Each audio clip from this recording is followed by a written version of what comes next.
Video കണ്ടിട്ടുണ്ടായിരുന്നു കിച്ചു അതുപോലെ തന്നെ കിച്ചുവിന് ഞാൻ കണ്ടു. അതല്ല, അത് മറ്റുള്ള ആൾക്കാർ കാണുന്നത് വേറെ കിച്ചുവിന്റെ അഭിപ്രായമല്ല ചോദിച്ചത്. ആ വീട് കിട്ടിയത് പോലും നമ്മൾ വലിയ പുണ്യമായിട്ടാണ് കരുതുന്നത്. അതേസമയത്ത് വേറൊരാൾ പറഞ്ഞാണ് രേണു പ്രാവശ്യം പറയുന്നത് അങ്ങനെയല്ല, വീട് പൊളിഞ്ഞു പോകുന്നുണ്ട്, വീടിനെ കുറിച്ച് കുറ്റാണ് പറയുന്നത്. പക്ഷെ കിച്ചു കുറച്ച് ദിവസങ്ങൾക്ക് മുന്നേ കൊല്ലം സുധിയുടെ മൂത്ത മകനായിട്ടുള്ള കിച്ചു വീട്ടിനെ പറ്റിയിട്ട് വന്ന് കുറച്ച് കാര്യങ്ങൾ പറഞ്ഞിട്ടുണ്ടായിരുന്നു. അതായത് ദാനം തന്ന വീടിനെ നമ്മളാരും കുറ്റം പറയേണ്ട കാര്യമില്ല, വീട് മെയിൻറ്റെയിൻ ചെയ്യേണ്ട ഉത്തരവാദിത്വം നമുക്കാണ് എന്നൊക്കെ കുറേ കാര്യങ്ങൾ പറഞ്ഞിട്ടുണ്ടായിരുന്നു. ശരിക്കും പറഞ്ഞു കഴിഞ്ഞാൽ കിച്ചു ഉദ്ദേശിച്ചത് രേണു സുധിയെ പറ്റിയിട്ടാണ്. കാര്യം രേണു സുധിയാണ് ഈ വീട്ടിനെ വന്നിരുന്ന് കുറ്റം പറഞ്ഞിട്ടുള്ളത്, അല്ലാതെ വേറെ ആരുമല്ല. പിന്നെ രേണു സുധിയെ സപ്പോർട്ട് ചെയ്യുന്ന കുറച്ച് ആൾക്കാരും. എന്തായാലും കിച്ചുവിൻ്റെ ആ ഒരു പ്രതികരണത്തിന് ശേഷം രേണു സുധിയുടെ ഭാഗത്ത് നിന്ന് യാതൊരുവിധ റെസ്പോൺസും ഇല്ലായിരുന്നു. ഇപ്പോൾ ലേറ്റസ്റ്റ് ആയിട്ട് ഇപ്പോൾ ഒരു പുതിയൊരു വീഡിയോ വന്നിട്ടുണ്ട്. അതായത് രേണു സുധി ബെഹ്റിനിലോട്ട് പോകാനായിട്ട് എയർപോർട്ടിൽ നിൽക്കുന്ന സമയത്ത് മീഡിയക്കാരടുത്ത് ഈ ഒരു വിഷയത്തെ പറ്റി സംസാരിച്ചിട്ടുണ്ട്. നമുക്ക് ആ വീഡിയോ ഒന്ന് കാണാം. വീഡിയോ കണ്ടിട്ടുണ്ടായിരുന്നു കിച്ചു അതുപോലെ തന്നെ കിച്ചുവിന് ഞാൻ കണ്ടു. അതല്ല, അത് മറ്റുള്ള ആൾക്കാർ കാണുന്നത് വേറെ കിച്ചുവിന്റെ അഭിപ്രായമല്ല ചോദിച്ചത്. ഇവിടെ മറ്റുള്ള ആൾക്കാർ കാണുന്ന വേറെ രീതിയൊന്നും അല്ല. കിച്ചുവിന് ഇത്തിരി ബോധവും വിവരവും ഉണ്ട്. അതുകൊണ്ടാണ് അവൻ പബ്ലിക്കിന്റെ മുന്നിൽ വന്ന് ഇങ്ങനെ പറഞ്ഞത്. ദാനം തന്ന വീട്ടിനെ നമ്മൾ ആരും വന്ന് കുറ്റം പറയേണ്ട ആവശ്യമില്ല. രേണു സുധിയുടെ കൂട്ടുകാരും തങ്കച്ചൻ ഉൾപ്പെടെ വന്നിരുന്ന് ആ വീട് കൊള്ളത്തില്ല, വീട്ടിൽ ഉപയോഗിച്ചിരിക്കുന്ന മെറ്റീരിയൽസ് എല്ലാം വളരെ കുറഞ്ഞതാണ്, എന്തെല്ലാം തോന്നിവാസമാണ് വന്ന് പറഞ്ഞുകൊണ്ടിരുന്നത്. അതുകൊണ്ട് ഇങ്ങനെയുള്ള ഡയലോഗ് ഒന്നും അടിക്കാതിരിക്കുന്നതായിരിക്കും ബെറ്റർ. ആ വീട് കിട്ടിയത് പോലും നമ്മൾ വലിയ പുണ്യമായിട്ടാണ് കരുതുന്നത്. അതേസമയത്ത് വേറൊരാൾ പറഞ്ഞാണ് രേണു പ്രാവശ്യം പറയുന്നത് അങ്ങനെയല്ല, വീട് പൊളിഞ്ഞു പോകുന്നുണ്ട്, വീടിനെ കുറിച്ച് കുറ്റാണ് പറയുന്നത്. പക്ഷെ കിച്ചു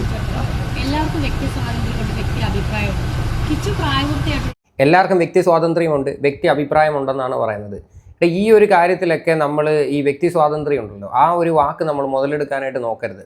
നമുക്ക് ആരെങ്കിലും എന്തെങ്കിലുമൊക്കെ ദാനമായിട്ട് തന്നിട്ടുണ്ടെങ്കിൽ അത് നമ്മൾ സന്തോഷപൂർവ്വം സ്വീകരിക്കുക, അല്ലാതെ അതിനെ കുറ്റം പറഞ്ഞുകൊണ്ട് നടക്കുന്നത് അത്ര ശരിയുള്ള ഒരു ഏർപ്പാടല്ല. എന്തായാലും കിച്ചുവിനെ സംബന്ധിച്ച് അവൻ ആ ബോധവും വിവരവും എല്ലാം ഉണ്ട്. അതുകൊണ്ടാണ് അവൻ അതിനെ പറ്റിയിട്ട് ഒരക്ഷരവും ഉണ്ടാകുന്നത്. അവൻ പറഞ്ഞ ഏറ്റവും വലിയൊരു കാര്യമുണ്ട്, അത് എനിക്ക് തന്നേക്കുന്ന വീടാണ്, എനിക്ക് അതിനകത്ത് പ്രത്യേകിച്ച് വലിയ കുറ്റമൊന്നും തോന്നിയിട്ടില്ല എന്ന്. അതായത് അവൻ്റെ സ്വന്തം പേരിൽ കിടക്കുന്ന ആ വീട്ടിന് അവന് യാതൊരുവിധ കുറ്റവും തോന്നിയിട്ടില്ല ഈ ഒരു നിമിഷം വരെ. ബാക്കിയുള്ള ആൾക്കാർക്കാണ് ഏറ്റവും കൂടുതൽ പ്രശ്നങ്ങൾ.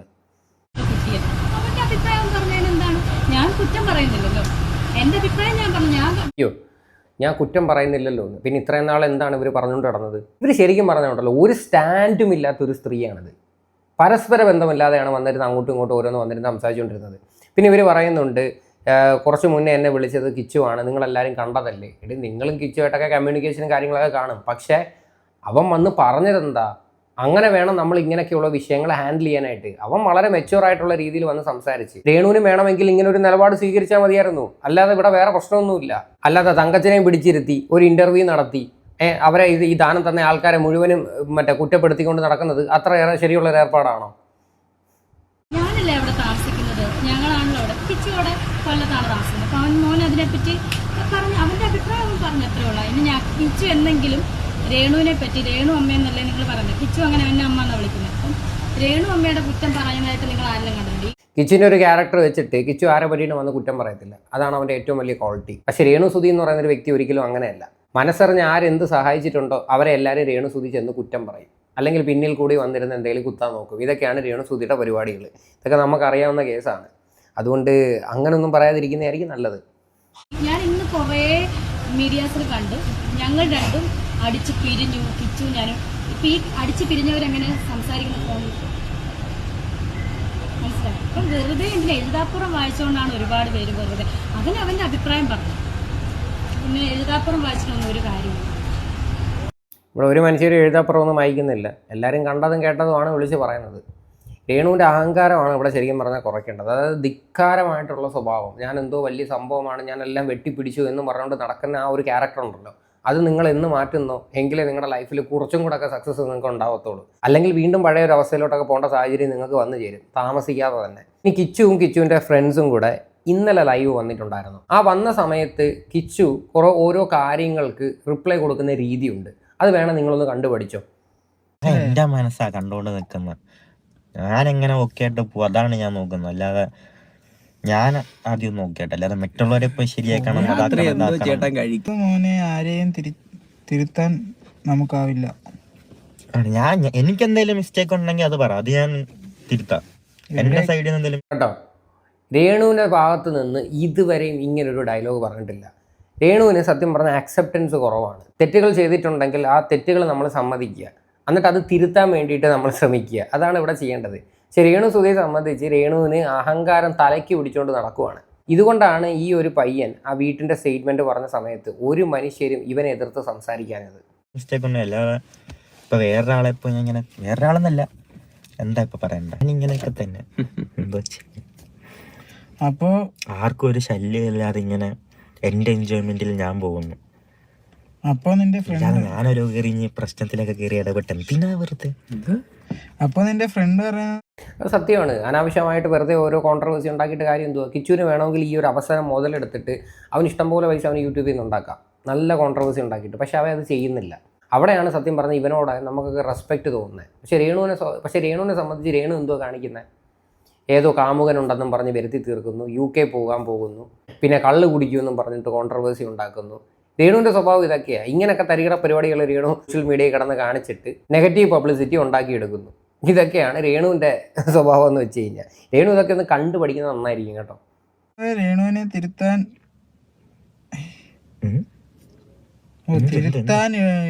തിരുത്തണ്ടെന്നാണോ? ഞാൻ ഇത്ര പറഞ്ഞുള്ളൂ, എന്നെ കൊണ്ട് പയ്യ അങ്ങനൊന്നും പറയാൻ. ഞാൻ എന്റെ കാര്യം നോക്കി ഞാൻ പൊക്കോളാം. സത്യമായിട്ടും എനിക്ക് somebody needs you and you will not make problems. ഇപ്പൊ അമ്മ ഇപ്പഴേ പറയുന്നത്, അമ്മയ്ക്ക് ഓരോരോ ഇഷ്ടങ്ങളുണ്ട്. ആ ഇഷ്ടത്തിൽ നിക്കട്ടെ. ഞാൻ എന്തിന് ഇതിൽ കയറി ഇടപെടണം? ഞാൻ എന്റെ ഇഷ്ടം നോക്കി പോട്ടെ. അവരെ ചിരിക്കുന്ന കണ്ടില്ലേ? അവരുടെയൊക്കെ ഉള്ളിൽ അറിയാം രേണു കാണിക്കുന്ന പ്രവൃത്തി എന്താണ് എന്ന്. പക്ഷെ അവരാരും അത് തിരുത്താൻ പോകുന്നില്ല. ഓരോരുത്തരുടെ സ്വന്തം ഇഷ്ടമല്ലേ, അവർ ആ രീതി പോട്ടെ എന്നാണ് കിച്ചു പറയുന്നത്. ശരിക്കും പറഞ്ഞാൽ ഈ ഒരു പയ്യൻ കാണിക്കുന്ന ആ ഒരു മെച്യൂരിറ്റി ലെവൽ ഉണ്ടല്ലോ, അതിൻ്റെ ഒരു ലേശം രേണു സുധി കാണിച്ചായിരുന്നെങ്കിൽ ഉണ്ടല്ലോ കുറച്ചുകൂടെയൊക്കെ രേണുവിന് സപ്പോർട്ടും കാര്യങ്ങളൊക്കെ കിട്ടിയേനെ. ഇപ്പം രേണു ശരിക്കും എന്തുവാ കാണിക്കുന്നത്? എന്തോ ലോകം വെട്ടിപ്പിടിച്ച കണക്കാണ് രേണുവിൻ്റെ പെരുമാറ്റവും കാര്യങ്ങളൊക്കെ.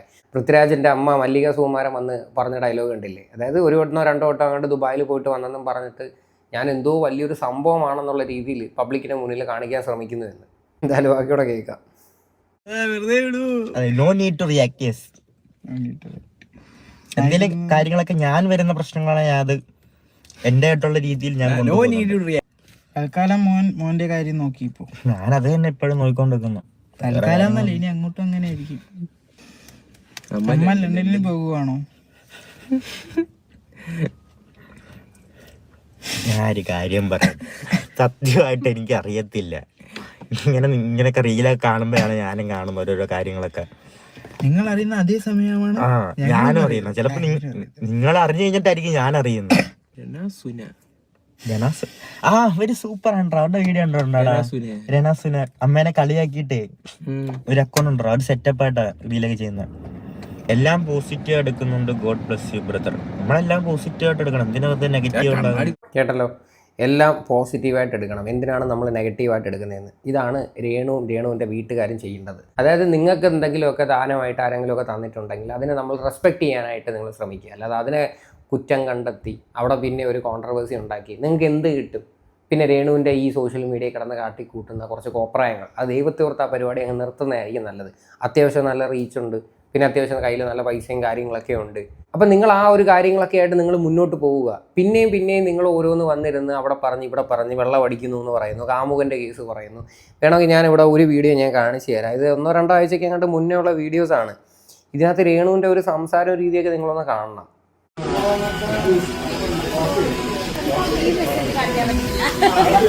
ഈ കോള് കാണിക്കാൻ പറ്റുന്നതുപോലെ ഈ മെസ്സേജ് റിലീവ് ചെയ്യാൻ സമയമായിട്ടില്ല കുട്ടികളെ. 2 കൊല്ലാണോ? 2 ഇയർ.